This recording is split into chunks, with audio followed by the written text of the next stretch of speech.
एक बार की बात है। जय, रोहन, मोहित एक ही कॉलेज में पढ़ा करते थे। वो तीनों बहुत अच्छे दोस्त हुआ करते थे। एक बार वो तीनों गर्मियों की छुट्टियों में बाहर जाने का सोचते हैं। सुनो यार, इस बार कुछ सोचा, कहाँ जाएं? नहीं यार, समझ नहीं आ रहा। पिछली बार पूरी छुट्टियां घर में रहकर ही बर्बाद हो गई थी। इस बार नहीं होना चाहिए यार। हाँ यार, लेकिन हमें जल्दी सोचना होगा। पता चले सोचते सोचते छुट्टियां खत्म हो गईं। हाँ यार, लेकिन कहाँ जाएं? बचपन में ठीक था यार। जब भी छुट्टियां पड़ती पापा गांव ले जाते थे। कोई झंझट नहीं। Good idea. तेरे गांव चलते हैं, क्या बोलता है? थोड़ा सा गांव की ठंडी ठंडी हवा खाएंगे। इस गर्मी में ठंडी के मजे मिल जाए। इससे ज्यादा क्या ही चाहिए। हाँ यार, चलते हैं, क्या बोलता है? वो अगले दिन सारी तैयारी करके रोहन के गांव जयमलपुर के लिए बस में बैठकर निकल जाते हैं। उन्हें वहां पहुंचने में पूरा दिन लग जाता है। शाम को जब वो गांव पहुंचते हैं तो वहां काफी शाम हो चुकी थी और बस अड्डे से गांव तक जाने के लिए उन्हें कोई भी बैलगाड़ी नहीं मिल रही थी। तभी उन्हें दूर से बैलगाड़ी आती हुई दिखाई देती है। वो जोर जोर से उस बैलगाड़ी वाले को बुलाने लगते हैं। भैया, ओ बैलगाड़ी वाले भैया, जरा रुकिए। अरे बच्चों, कौन हो तुम? यहाँ के तो नहीं लगते। कहाँ जाना है तुम्हें? जयमलपुर जाना है चाचा, शहर से आए हैं आज ही। अच्छा अच्छा, चलो बैठो, तुम्हें जयमलपुर छोड़ देता हूँ। इसके बाद सब बैलगाड़ी में बैठ जाते हैं और जयमलपुर के लिए निकल जाते हैं। वैसे तुम्हें किसके यहाँ जाना है? मैं भी यहीं का रहने वाला हूँ। मैं भोला राम जी का पोता हूँ। बस इस बार गर्मी की छुट्टियों में अपने गांव आया हूँ। ये दोनों मेरे दोस्त हैं। अच्छा, तो तुम राकेश के बेटे हो? कैसे हैं तुम्हारे पिताजी? आप मेरे पापा को जानते हो? जब वो छोटा था तो मेरे साथ ही रहा करता था। फिर वो पढ़ाई के लिए बाहर चला गया। अपने पिताजी को बोला करो बेटा कि कभी आ जाया करे गाँव में। जी, घर जाकर पापा से जरूर बोल दूंगा।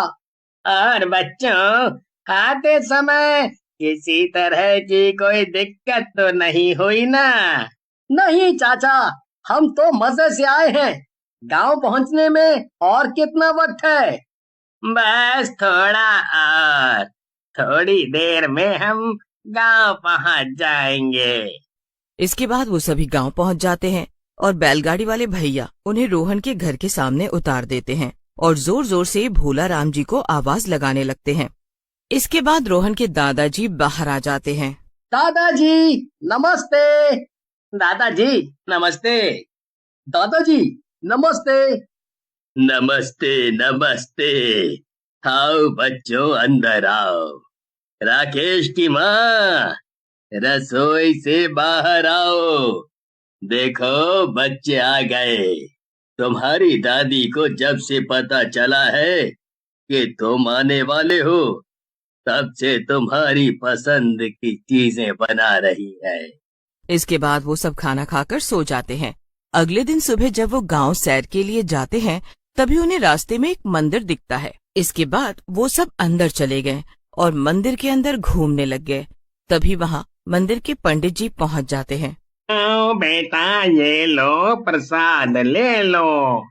पंडित जी, ये मंदिर कितने साल पुराना है? हाँ बेटा, ये मंदिर काफी साल पुराना है। कई सालों पहले एक राजा ने ये मंदिर बनवाया था। तब से यहाँ के लोग इस मंदिर की देखभाल किया करते हैं। अरे वाह, ये इतना ज्यादा पुराना है? हाँ बच्चों, चलो बच्चों, अब मैं चलता हूँ। वाह यार, राजा महाराजाओं के टाइम का मंदिर, उन राजाओं की जिंदगी कितनी सेट होती। इसके बाद वो सब घर चले गए। रात को जब वो सब मिलकर खाना खा रहे थे, तभी मोहित पुराने मंदिर का जिक्र करता है। दादाजी, गांव में जब हम घूम रहे थे तो हमने एक मंदिर देखा। पंडित जी बता रहे थे कि उस मंदिर को एक राजा ने बनाया है। हाँ बेटा, वो काफी पुराना मंदिर है। जब मैं छोटा था तो मेरी माँ मुझे उस मंदिर की कहानी सुनाया करती थी। कैसी कहानी दादाजी? बताता हूँ। एक बार राज्य में एक तांत्रिक आया और वो रोज रात को गांव से बच्चा चुरा कर उसकी बलि देता था। उसके पास एक किताब थी जिसमें अगर आप अपना एक बूंद खून डाल दो तो वो किताब आपकी एक इच्छा पूरी कर देती थी। अभी वो किताब कहाँ है दादाजी? उसी मंदिर में जहाँ तुम आज गए थे, वहीं। मेरे दादाजी बताते थे कि महाराज ने वो मंदिर उसी किताब को कैद करने के लिए बनाया था, ताकि उस किताब के काले जादू को मंदिर की पवित्र शक्तियां अपने काबू में कर सकें। इसके बाद सबने खाना खाया और सब सोने चले गए, लेकिन रोहन और जय मंदिर के बारे में सोच रहे थे। रोहन, मंदिर में चले क्या? क्योंकि दिन में तो वहाँ पंडित जी रहेंगे और वो हमें किताब ढूंढने नहीं देंगे। इसलिए बात मान, अभी चलते हैं। यार, दादाजी को पता चल गया तो कहीं दिक्कत ना हो जाए। यार, तू बहुत सोचता है, इतना मत सोच। मैं तो कहता हूँ चल चल ना। देख, अगर वो किताब मिल गई तो सोच, हम उससे क्या क्या नहीं मांग सकते। इसके बाद सब उस कमरे के पास चले जाते हैं। वो उस कमरे को अच्छी तरह से देखते हैं। ये कमरा कितना पुराना है। रोहन, अगर मुझे पता होता कि तेरे गांव में ये सब देखने को मिलेगा तो मैं कब का यहाँ आ चुका होता। ये तो तूने ठीक कहा। वो देखो, संदूक। वाह, चलो उसमें देखते हैं, पक्का उसमें कुछ होगा। हाँ जय, चल उसे खोलते हैं। इसके बाद वो सब मिलकर उस संदूक को खोलने की कोशिश करते हैं, लेकिन वो संदूक नहीं खुलता। इसके बाद वो सब मिलकर उस ताले को तोड़ने की बहुत कोशिश करते हैं, लेकिन ताले को कुछ नहीं होता। तभी अचानक जय के हाथ में चोट लग जाती है और उसका खून ताले पर लग जाता है और ताला अपने आप खुल जाता है। ये सब देखकर सभी हैरान हो जाते हैं। किताब निकालकर उसे पढ़ने लगते हैं। जो भी अपने खून की एक बूंद इस किताब को देगा, उसकी एक इच्छा पूरी होगी। वाह यार, एक बार करके देखें, क्या बोलते हो? नेकी और पूछ पूछ, चल देखते हैं। इसके बाद जय ने खून की एक बूंद निकालकर उस किताब के ऊपर डाल दिया, लेकिन वहां कुछ भी नहीं होता। इसके बाद वो सब बाहर आ गए। उनके बाहर आते ही वो किताब हवा में उड़ने लगी। तभी उससे चुड़ैल बाहर निकली। किसने मुझे जगाया? वो मूर्ख राज आखिरकार हार गया। चला था मुझे मारने, कहता था कि मुझे सदियों के लिए यहाँ कैद कर देगा। मैंने उसे कहा था ये तेरा ख्वाब है, और देखो तुम जैसे लालचियों ने मुझे सही साबित कर दिया। इसके बाद सब अपनी जान बचाकर भागने लगते हैं, लेकिन चुड़ैल जय को पकड़ लेती है और उसको खा जाती है।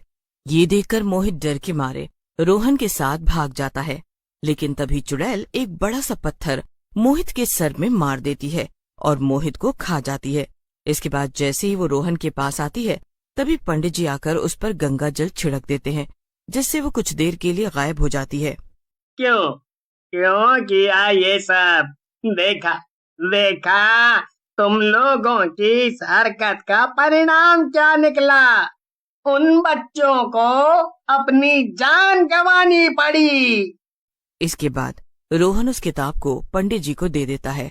पंडित जी उसे उसी बक्से में डाल देते हैं और इसके बाद पंडित जी अपना हाथ काटकर अपना खून उस ताले पर डाल देते हैं, जिससे वो ताला बंद हो जाता है।